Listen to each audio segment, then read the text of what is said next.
guys like orange juice?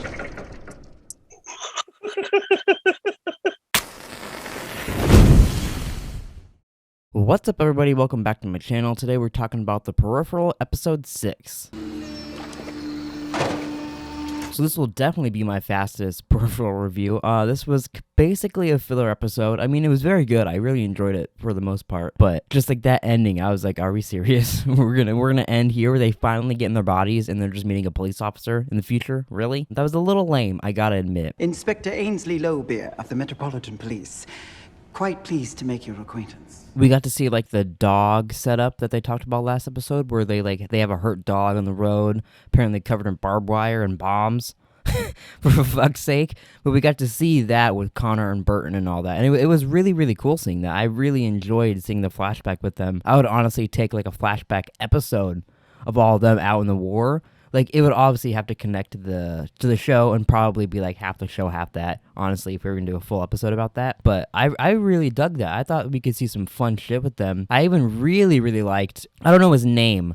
I don't know the friend's name, but the one that got to, like, he did the, I forget what it's called, but their little thing where they rub their fingers together and all that shit, but he does it with their arms because they're not in the future, they're war people, and he, like, took on his fucking feelings and, like, got his flashbacks of being in the ambulance and finding out his limbs are missing and all this shit. Like, his friend got to feel that. That was really dope to get to see. I really like that. And then a lot of the other episode was this police officer we were introduced to, or this investigator, detective, whatever, from the future. She ends up getting to the house and she's sitting there with tea and she makes them bring the peripherals in with the hosts and all this shit. And obviously we'll get to see where that ends next week. But mostly this episode was about Connor, which was really, I really liked that. As much of a filler of this episode felt like, the Connor stuff was really, really interesting. Him even fixing his bike and talking about he wants to be on a feeding tube and IVs and all this stuff so he can live in the future and stay there in that body because it has limbs. Like, that's pretty wild, and I wonder if it'll actually work, because like it seems like everyone too is like, yo, we gotta make sure this is fine for your body, but if it is, then cool. But like, they also aren't talking about how he's gonna live in the future where you rub your fingers together and it reveals that everybody's not really there.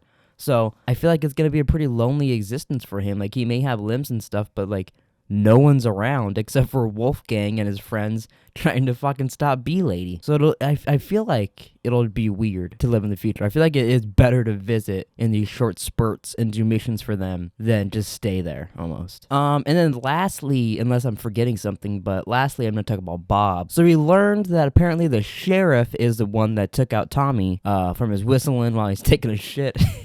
That was weird. It almost felt like he like whistled in that room to do a little test, almost to like, oh, let's see, is he gonna recognize my whistle while I'm pooping? Let's see.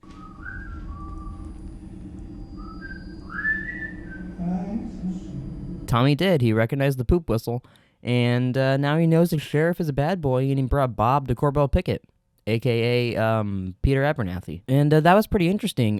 They made him like, they made him this meat, and he talked about how he tenderizes his meat a bunch to him. And they're fucking tasing his neck, which I got one thing to say about them. They kept shock collaring his neck. And I've been shock collared a lot before. I used to do a bunch of videos and shit like that. Not just about shock collars, but I've been shock collared before. And it is bad, especially if you have it on 10. It's really bad. But I have to say, if I had a knife in my hand and I'm trying to fucking stab you, no matter how many shocks you give me, I think I could get that knife in you at least once. So it always throws me off a little bit when they when someone gets shock collared or tased or whatever, and it just completely numbs their entire body and they fall down. It doesn't seem as realistic to me. And maybe I've just had a couple weak tasers and weak shock collars, but I feel like pepper spray is way, way, way better than shocking. And obviously they're not just gonna pepper spray this guy, but I felt like Bob, this trained assassin, Bob Wick, could have fucking taken down this lady, and he did. He took down the fish bowl, or the little fish tank, after a while, and electrocuted her and whatnot, and then he woke up fucking Jason style with his little eyes, his little beady eyes. Bob and the Bee Lady are pretty fun. They have like very unique, weird little things to them that I really enjoy. Now this police officer lady, she was kind of annoying, I gotta admit. Maybe I'll like her in a few episodes or something, but As of right now, she's definitely not my favorite. But yeah, I think that's gonna do it. I mean, like I said, it was kind of a filler episode. We only got some info on some side characters and stuff. Barely even got any Flynn and Burton. But we got a lot of Connor, so that made up for it. I really like the Connor stuff. But yeah, I think that's gonna do it. If you enjoyed this, please like and subscribe. Comment down below what you thought of this episode of The Peripheral. I know there was some other stuff here and there that they said, but I feel like I covered everything for the most part, you know? But if there's anything that you think I missed that you're upset about, please let me know in the comments down below. Maybe I can comment back to you and we can chit chat about it or something. And yeah, I'll see you guys next week for The Peripheral episode 7.